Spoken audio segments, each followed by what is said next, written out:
Phoenix Gadis Radio Station, dan seperti yang udah di teaser tadi, kalau misalkan Agil sekarang sudah kedatangan dari Fakultas Kedokteran Universitas Maha Saraswati. Dan yang udah dibilang tadi kalau misalkan hari ini tuh bakal ngebahas mengenai tentang nyeri haid pada remaja. Pasti kamu pernah dong ngerasain yang namanya dapat omelan atau misalkan dapat keluhan nih dari pacar kamu mungkin, teman kamu atau bahkan keluarga kamu. Karena ini dari pengalamannya Agil pribadi, penyiar-penyiar perempuan di sini kalau lagi yang namanya haid itu pasti suka nyebelin, alias suka marah-marah lah, terus kayak ngomel-ngomel nggak jelas lah. Nah, tentunya di sini Agil udah kedatangan. Ini ada Dr.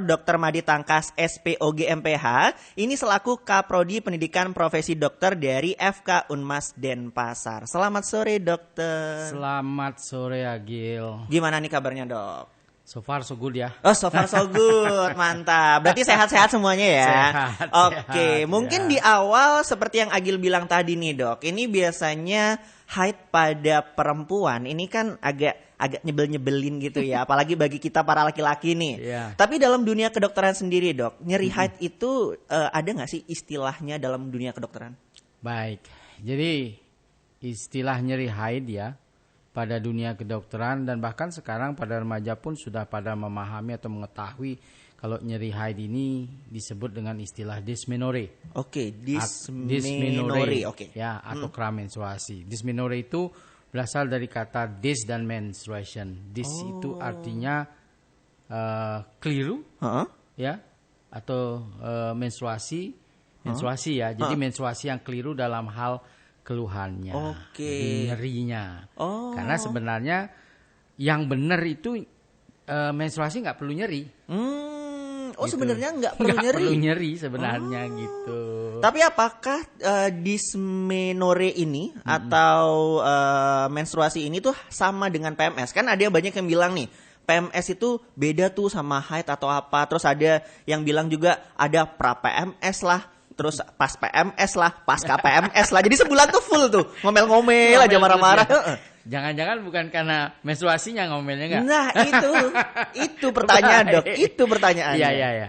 Jadi begini, PMS itu premenstrual syndrome. Jadi gejala yang terjadi ketika atau mengawali menstruasi. Sebelum terjadi menstruasi. Sebelum. PMS itu sebenarnya sebelum. Sebelum. Nah, itu ada beberapa gejala yang sering menonjol itu adalah mood swing ya. Mood swing itu yang paling sering menonjol. Kemudian pada beberapa anggota badan itu terasa sakit. Kemudian pada payudara kalau tidak sengaja tersentuh itu juga akan menimbulkan rasa sakit. Dan beberapa gejala lain yang sering kali itu sangat individual. Sangat individual gitu. Itu jadi premenstrual syndrome. Itu PMS-nya. Gejala. Ya. Nah, kalau dysmenorrhea nyeri haid. Di saat haidnya. Di saat haid yang terjadi bisa sebelum dan selama menstruasi. Apakah rasa nyeri atau rasa sakit misalkan di punggung, terus di kaki, itu tuh termasuk hal normal, Dok? Apakah ada kayak gejala-gejala yang mungkin lebih dari itu sampai harus diperiksa gitu? Nah, kalau dysmenorrhea itu spesifik terjadi pada saat menjelang atau selama menstruasi berupa nyeri kram ya. Makanya sering disebut dengan meskram. Atau dalam bahasa sebenarnya ini istilah Belanda ya. Tapi sangat familiar pada kita itu delep. Itu bisa dijelaskan, Dok, apa itu delep? Delep itu sama dysmenorrhea. Ya, jadi itu nyeri kram yang berlokalisasi di bagian perut bagian bawah. Perut bagian bawah atau panggul. Dan ini biasanya berlangsung beberapa jam hingga beberapa hari tergantung tingkat keparahannya. Ciri khasnya itu adalah nyeri kram ini bisa dimulai beberapa saat sampai menstruasi itu terjadi. Lalu ketika menstruasi itu sudah terjadi, ya 2-3 hari, darah yang puncak keluar darahnya itu sudah terjadi, biasanya hilang dia nyerinya. Ini yang kita sebut sebagai dysmenorrhea. Kalau misalkan itu masih berlanjut, Dok. Itu kan tadi dokter bilang 2-3 hari. Kalau misalkan itu terus-terusan sampai 4 hari, seminggu. Jadi begini, dysmenorrhea sendiri itu dibagi menjadi 2. Apa aja, Dok? Primer dan sekunder. Bisa dijelaskan yang primer apa, sekunder apa? Kalau yang primer itu nyeri haid yang tidak disebabkan oleh kelainan yang mungkin terjadi pada organ lain. Oke. Ya, sedangkan yang yang sekunder itu disebabkan oleh kelainan lain, kelainan pada organ reproduksi. Misalnya, kalau yang sekunder itu nyeri haid yang terjadi pada orang yang menderita endometriosis. Oh, apa itu dok? Apa itu dok? Ini saya banyak lebar nih. Singkatnya okay. Untuk orang awam. Oke, endometriosis itu adalah tumbuhnya sel dinding rahim di luar rahim. Oke. Jadi bisa di indung telur, bisa di dinding perut, bahkan walaupun jarang ada yang terjadi bisa di hidung maupun di pusar. Oke. Ya. Nah, ketika terjadi haid, maka sel yang tumbuh di luar dinding rahim itu berdarah juga. Inilah yang memicu nyeri yang terjadi pada endometriosis. Oh, itu kalau yang sekunder. Kalau yang primernya tadi? Yang primer ini yang tanpa adanya kelainan. Nah, yang tanpa ada kelainan. Nah, yang tanpa ada kelainan atau dysmenorrhea primer ini sering diduga berhubungan dengan hormon prostaglandin. Oke. Ya, di dalam tubuh kita ada hormon prostaglandin yang bertanggung jawab terhadap adanya rasa nyeri. Nah, gitu ya. Adanya rasa nyeri di tubuh kita. Jika Anda merasakan nyeri, itu yang bertanggung jawab menimbulkan rasa nyeri itu prostaglandin. Nah, yang kedua kontraksi otot rahim. Kontraksi otot rahim yang berlebihan, ini akan menyebabkan otot-otot itu kekurangan oksigen. Kenapa harus berkontraksi? Mengeluarkan darah itu. Darah haid itu dikeluarkan dengan kontraksi rahim. Nah, kontraksi yang berlebihan ini menimbulkan rasa nyeri, gitu ya. Nah, ini biasanya dimulai dalam beberapa tahun pertama setelah menstruasi dimulai. Jadi ketika seorang remaja itu pertama kali haid, baru disebut gitu ya? Dengan menars, ya beberapa kali baru merasakan itu, ya, seperti itu ya. Nah, ada juga diduga faktor psikis nih. Faktor psikisnya begini, ketika anak remaja itu masih berusia anak-anak, dia melihat saudara perempuannya, ibunya ketika haid dia mengeluh nyeri yang sangat. Nah, itu tertanam dalam pikirannya. Gitu. Dan timbul dia beranggapan kalau orang haid nyeri nih. Nah, maka timbul nyeri itu. Gitu. Jadi sebenarnya sugesti itu juga bisa mempengaruhi, Dok. Bisa seperti itu ya. Jadi yang kalau misalkan marah-marah tuh sebenarnya cuman di kepalanya dia doang sebenarnya bisa jadi ya, Dok ya? Enggak. Kalau yang marah-marah itu atau yang sering juga dikaitkan dengan PMS atau mood swing. Itu berhubungan dengan peningkatan hormon. Karena hormon yang nggak menentu itu ya. Hormon estrogen dan progesteron pada siklus haid itu sangat tinggi. Gitu. Nah, itulah yang menimbulkan swing mood tadi. Oke. Menarik. Tapi Dok, kalau misalkan dengan pola hidup di remaja kita, apakah ada pola hidup tertentu nih supaya nyeri haid itu nggak begitu sakit nantinya gitu, Dok?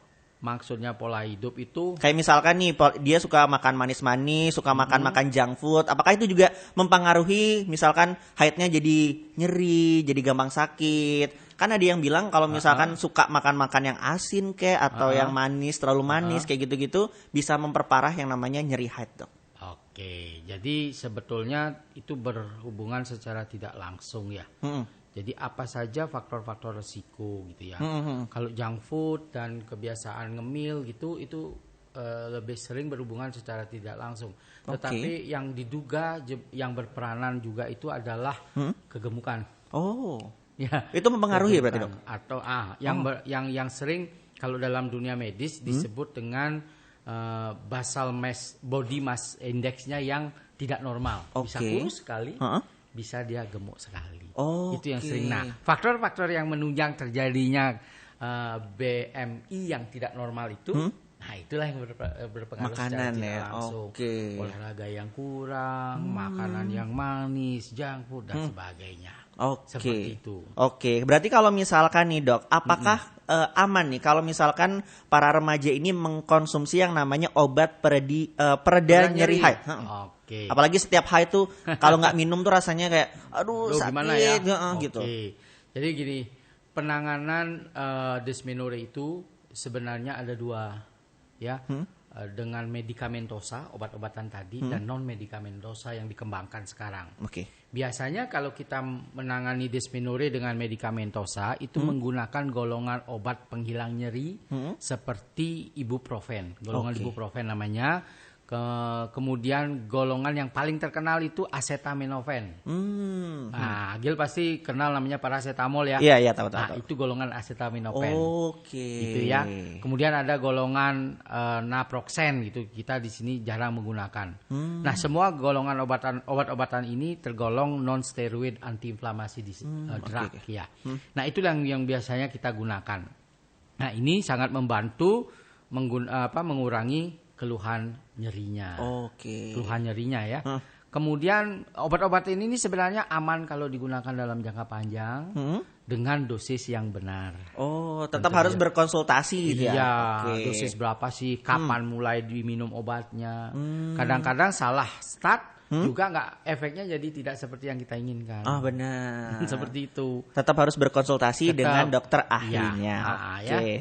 Nah, kalau misalkan ngomongin tentang ini juga dok, tentang aktivitas, tentunya kalau misalkan haid itu aktivitas bakal keganggu gitu. Ini apa sih yang menunjukkan tanda-tanda ketika aktivitas kita tuh udah mulai terganggu dan harus konsultasi ke dokter? Nyeri haid yang harus ke dokter adalah nyeri haid yang mengganggu aktivitas. Sekarang aktivitas normalnya. Dok, bisa tolong dideketin mic-nya. Jadi aktivitas normal kesehariannya seperti apa? Ketika aktivitas normal kesehariannya terganggu, itulah saatnya anak tersebut atau remaja tersebut harus berkonsultasi. Biasanya konsultasi itu akan menyangkut satu, evaluasi apakah ada penyebab organ genital yang namanya yang menyebabkan nyeri haid ini. Itu pertama. Yang kedua, jika tidak ada, obat apa yang cocok untuk menangani dysmenorrhea ini. Yang ketiga, kapan dan berapa dosis yang tepat. Karena dosis itu kadang bisa spesifik loh untuk orangnya, tergantung berat badannya gitu ya. Nah, kemudian tergantung keluhan yang dimiliki sebelum meminum obat. Karena pada beberapa remaja itu belum apa-apa udah memiliki keluhan nyeri pada epigastrium atau ulu hati nih. Nah, kita cari tahu apakah keluhan itu berhubungan dengan masalah di lambungnya enggak. Nah, karena biasanya NSAID ini obat-obatan pada yang digunakan untuk menangani nyeri dysmenorrhea ini dia berefek pada lambung. Gitu. Iya, itu yang akan kita konsultasikan. Baiklah. Vinars, mungkin untuk segmen yang pertama tadi udah ngebahas mengenai tentang nyeri haid juga, terus beberapa jenis dari nyeri haid juga. Tadi udah dijelasin ada yang primer, terus juga ada sekunder, terus beberapa obat-obatan juga yang bisa atau aman dikonsumsi ketika kamu merasakan nyeri haid tentunya. Tapi balik lagi, itu harus dikonsultasikan dengan dokter ahlinya. Dan nanti Agil masih lanjut lagi ngobrol barengan sama Dokter Made Tangkas. Tentunya tune in terus di Phoenix Studio Bali barengan sama Agil Ababi. Phoenix Brothers Radio Station dan masih ada di check up dan tentunya masih bersama dengan Dokter Made Tangkas dari FK Unmas dan masih ngebahas mengenai tentang nyeri haid pada remaja atau dalam istilah medisnya disebut dengan dysmenorrhea. Dan tadi udah dijelasin kalau misalkan nyeri haid itu dibagi menjadi dua, Finars, yakni adalah primer dan juga sekunder. Terus ada juga beberapa obat-obatan yang aman dikonsumsi ketika kamu mengalami nyeri haid. Tapi Dokter Made Tangkas, ini Agil mau nanya mengenai tentang olahraga. Ini apakah benar katanya olahraga itu bisa mengurangi nyeri haid? Dan kira-kira jenis olahraga apa yang paling efektif dan kapan waktu terbaik untuk melakukan olahraga apalagi ketika mengalami haid? Ya, kalau olahraga itu diduga memang berpengaruh positif ya terhadap penanganan nyeri. Sebenarnya nyeri yang bersifat non-organik pun itu olahraga diduga berpengaruh positif. Maksud saya dengan berolahraga nyerinya akan berkurang. Termasuk juga dysmenorrhea. Ya. Nah, olahraga apa saja yang bisa dilakukan? Sebenarnya olahraga yang sifatnya ringan sampai sedang. Ringan sampai sedang. Karena aspek olahraga juga mengandung relaksasi, kemudian relaksasi, kemudian rekreasi, ya kan ya, rekreasi, healing gitu, sama sekarang.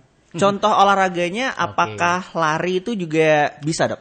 Bisa, lari yang ringan, kemudian yoga yang terkenal sekarang ya. Yoga tuh masih aman ya untuk? Masih sangat aman dan justru sekarang penelitian ditujukan ke arah sana. Bagaimana yoga itu bisa mengurangi nyeri haid. Nah, beberapa penelitian sekarang ini ongoing ya. Penelitian ongoing juga meneliti tentang hubungan antara yoga atau meditasi yang berhubungan dengan postur-postur tertentu terhadap pengurangan nyeri haid. Lalu bagaimana mekanismenya? Meskipun memang benar bahwa penelitian-penelitian itu perlu pembuktian secara ilmiah ya, sampai kita bisa menggunakannya sebagai alternatif terapi. Alternatif terapi terhadap dysmenorrhea. Pada prinsipnya semua jenis olahraga yang bersifat ringan sampai sedang itu pertama bersifat rekreasi, nah itu bisa dilakukan. Asal jangan yang berat-berat ya Vinars ya. Contohnya seperti mungkin angkat beban, panjat tebing gitu. Kalau angkat beban, yang paling berat sih angkat beban hidup ya. Oh iya, dan juga beban keluarga juga agak susah. Dan juga tambah beban ekspektasi keluarga. Itu lebih berat lagi, Dok. Tambah nyeri jadinya. Tapi kalau juga ngomongin tadi tentang nyeri haid yang parah banget nih, Dok. Apakah itu bisa menjadi awal dari penyakit seperti endometriosis? Dan bagaimana cara untuk mendeteksinya, Dok? Ya, fix kan tadi. Jadi nyeri haid yang berlebihan, ya kalau kita ambil skala 1 sampai 10 nih, 8 sampai 10 nyerinya, dan itu berlangsung lama. Nah, patut kita menduga bahwa ini bukan dysmenorrhea primer. Nah, salah satu yang paling sering diduga menyebabkan adalah dysmenorrhea tadi. Nah, apa yang harus kita lakukan jika kita mengalami hal ini? Yang pertama, manajemen terhadap nyerinya dulu. Apa yang bisa dilakukan? Kurangi nyerinya dulu. Nah, entah dengan NSAID. Apa itu? Obat tadi loh. Obat. Obat tadi.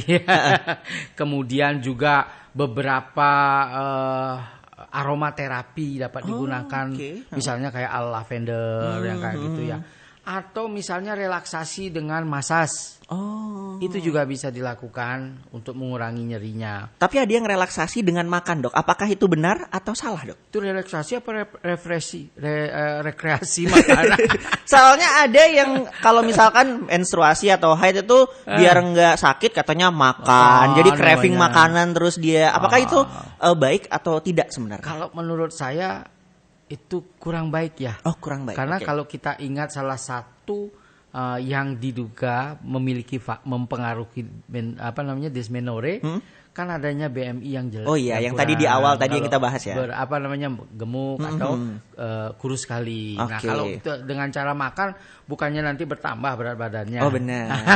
Seperti tadi itu ya. Nah, jadi itu setelah manajemen nyerinya dilakukan, nyeri sudah berkurang sehingga penderita dysmenorrhea itu bisa datang ke tempat dokter langganannya, baru dah dilakukan evaluasi. Ini nyerinya karena apa nih gitu. Kalau dugaannya kuat karena dysmenorrhea, ada beberapa rangkaian pemeriksaan yang perlu dilakukan untuk hal itu.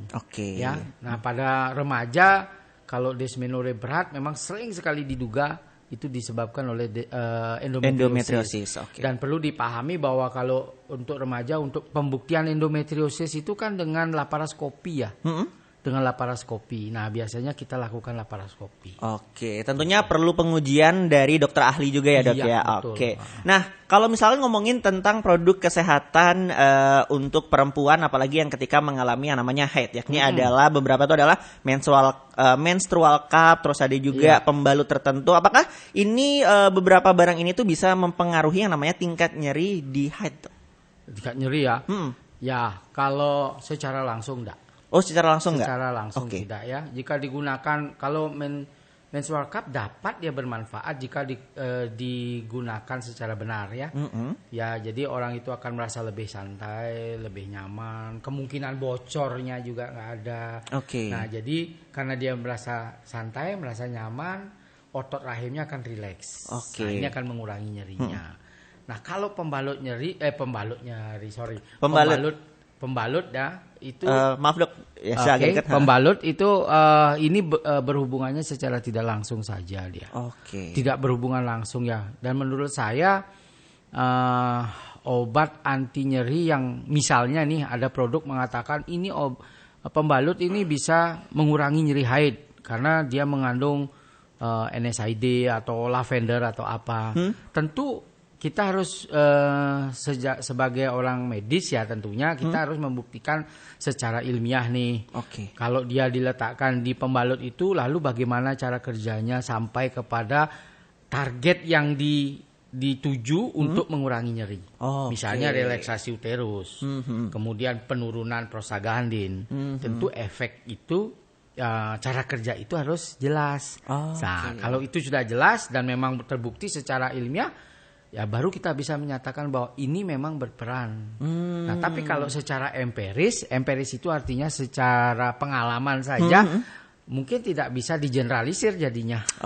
Iya. Perlu studi lebih lanjut lagi lah ya pokoknya. Studi lebih lanjut. Mungkin di segmen kedua itu dulu Dok. Nanti di segmen terakhir kita bakal ngebuka question box dan menjawab pertanyaan dari Viners. Jadi sekali lagi Viners, buat kamu yang ingin bertanya mengenai tentang nyeri haid atau masalah haid kamu, bisa langsung aja WhatsApp Telegram di 0812-383-9100. Sekaligus kamu juga bisa tanya di DM Instagram di Phoenix Radio Bali. Karena Agil masih nemenin kamu tentunya di Ini Indonesia barengan sama FK Unmas dan juga Dr. Madi Tangkas di Check Up. Phoenix Radio Station dan masih ada Agil Babil di sini Viners, dan masih bersama Dr. Madi Tangkas juga yang mana masih ngebahas mengenai tentang nyeri haid. Tadi udah dikasih tahu beberapa cara yang bisa kamu lakuin ketika mengalami nyeri, dan sekarang waktunya buat Agil untuk bacain beberapa pertanyaan yang udah masuk di sore hari ini yang berkaitan dengan nyeri haid. Selamat sore Dokter, gimana? Masih semangatkah Dokter?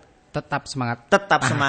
Sekarang waktunya kita menjawab pertanyaan-pertanyaan dari Viners nih Dok. Yang pertama nih, ini ada dari Belinda. Dok, sebenarnya mitos atau fakta minum minuman bersoda itu dapat memperparah nyeri haid? Terus saya mau nambahin juga nih, apakah benar kira-kira untuk biar cepat haid itu juga minum minuman soda? Lalu juga apakah normal kalau misalkan remaja itu tidak pernah merasakan nyeri haid sama sekali ketika lagi haid?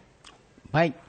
Yang pertama, soda memperparah yang namanya haid. Nyeri haid atau membuat orang haid. Nah, itu mitos lah. Oh, itu mitos? Itu mitos lah. Kalau kita tahu komposisi soda itu kan sebenarnya CO2 ya. Iya. Carbonize. Ya, carbonize ya. Carbonize, minuman yang bercarbonize. Jadi ketika itu kita buka, karbonnya akan menguap. Tinggal sisanya bisa berupa malt dan sebagainya. Jadi saya bahan-bahan tersebut tidak memiliki pengaruh terhadap haid. Jadi itu bisa dibilang mitos. Jadi karena ingin haid, telat haid nanti minum minuman ringan ya. Soft drink banyak-banyak gitu jadi haid. Saya kira tidak itu. Jadi itu mitos ya. Nextnya nih Dok. Kalau misalkan nyeri haidnya itu hari pertama dan hari kedua. Nih, belum tadi. Benar. Apakah normal kalau misalkan remaja tidak pernah merasakan nyeri haid sama sekali? Ya, itu normal kan. Itu kalau normal. Nyeri haid namanya dysmenorrhea. Iya kan tadi di awal kita tadi ya. Sebenarnya haid itu tidak nyeri seharusnya. Tidak nyeri seharusnya gitu. Nah, berarti lanjut lagi nih Dok. Kalau misalkan haidnya hari pertama dan hari kedua itu bikin sampai nggak bisa beraktivitas, itu kira-kira aman nggak ya? Sekitar 4 jaman gitu katanya nyerinya Dok. Ini dari Suwibian.